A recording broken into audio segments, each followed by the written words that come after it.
Hello again. Now it's time for Transformers Prime. I am Beast Hunters Episode 6 Review, Chain of Command. Open and Predicate Awakening from a block of ice and rising up. Stovey enjoyed this new opening with a remixed theme song and new Autobots and Decepticons alike. We cut to the Nemesis, with Starscream is not sure what Shockwave claiming Beast aboard the Nemesis. Typical is back to his namesake's intent to usurp Megatron's position. Seriously, watch any given Transformers TV show or look at any given Transformers adaptation in any media. Starscream will try to do this in some form. Shockwave states his clones will not be spawned on the ship for that very reason. Starscream, of course, is not impressed. The ship rumbles, and Predacene shows up at their door. Starscream is aghast, and Shockwave points out the Predacons know by instinct. Megatron gives Starscream the task of training Predacene. Ultra Magnus, Wheeljack, and Bulkhead arrive in Scotland to find Decepticons digging for Predacon fossils. Ultra Magnus again refers to the unit name as Beast Hunters. Wheeljack steps off the ship and heads out. Ultra Magnus questioning his knowledge of the chain of command. Then to title drop. Bulkhead tries to speak with Wheeljack about Ultra Magnus' orders. Wheeljack suddenly brushes him off as they spot a Viacon. Ultra Magnus scoffs and raises his weapon. Wheeljack leaps down beheads the Viacon. That old bit about how one and after keeping watch. Of course. Ultra Magnus maintains a stern expression as Wheeljack salutes. Then a whole bunch of Viacons come through the chasm. Wheeljack simply puts on his iconic face but then gets ready to crank some steel. Then get a fight in glorious slow motion. It's been said that Transformers Prime has never taken live action movies to key difference to being more robust fighting, less pee jokes, scantily clad women, and midshot love off mugging. And Ultra Magnus comes down fighting his guns, and he slamming the Vortisaurus Prime into the ground. It really is like a Cybertron Mjolnir. The Wreckers working naturally as a team, though Ultra Magnus is not happy with Wheeljack not waiting for cover. Turns out Miko is hiding out in Wheeljack's chest. Wheeljack lets her out for air, seeing he forgot she was in there. Looks like that old joke officially got acknowledged. Usually makes it look so easy. Meanwhile, Starscream is having trouble with Predacene. He says a cattle prod tried getting in the kennel, and Predacane's replies by beating the fighting roasting Starscream's horn. Ultra Magnus is not happy with Wheeljack bringing Miko alone. As usual, it was her idea. Wheeljack considers Miko an honorary wrecker. I can see why. Most teenage girls listen like Nicki Minaj. She's blowing up Decepticon mining operations during their student exchange. Miko is confident and even addressing Ultra Magnus as Sir. As I said before, many people dislike her, but she's clearly growing from experiences with Team Prime. Bulkhead says Miko has been through worse. I know Bulkhead being poisoned with toxin and shot sent her quite into depression, and she was usually so chipper. He then says they have a clear path. Meanwhile, Starscream dons the Apex armor to try and train Predacene. Still, Predacene is unfed as he grabs Starscream by the arm and whips her around like a chew toy. My dog chewed up my brother's Iron Mounted Cyclonus that way. Megatron contacts Starscream asking him to with the beast. Starscream says they're doing it for tactical maneuvers. Megatron says he hasn't heard back from the excavation in Scotland.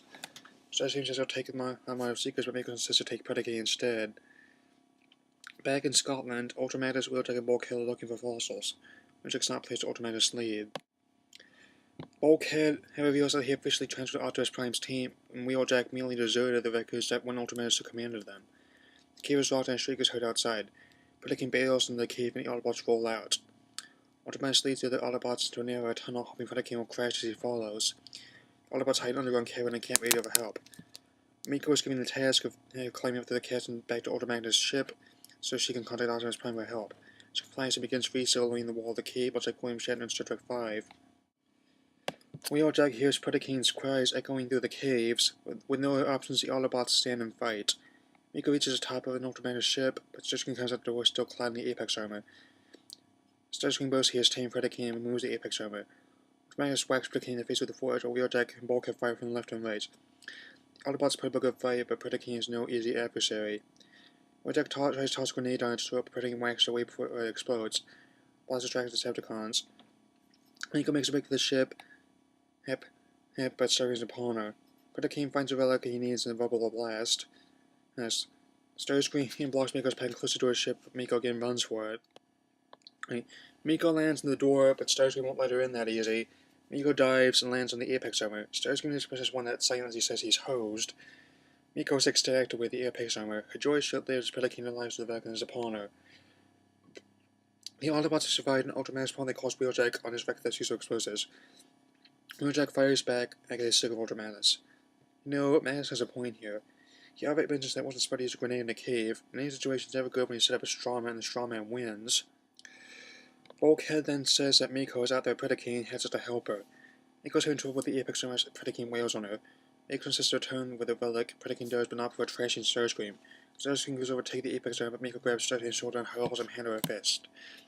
Miko then plows with the Viacons and catches a rocket that shot her.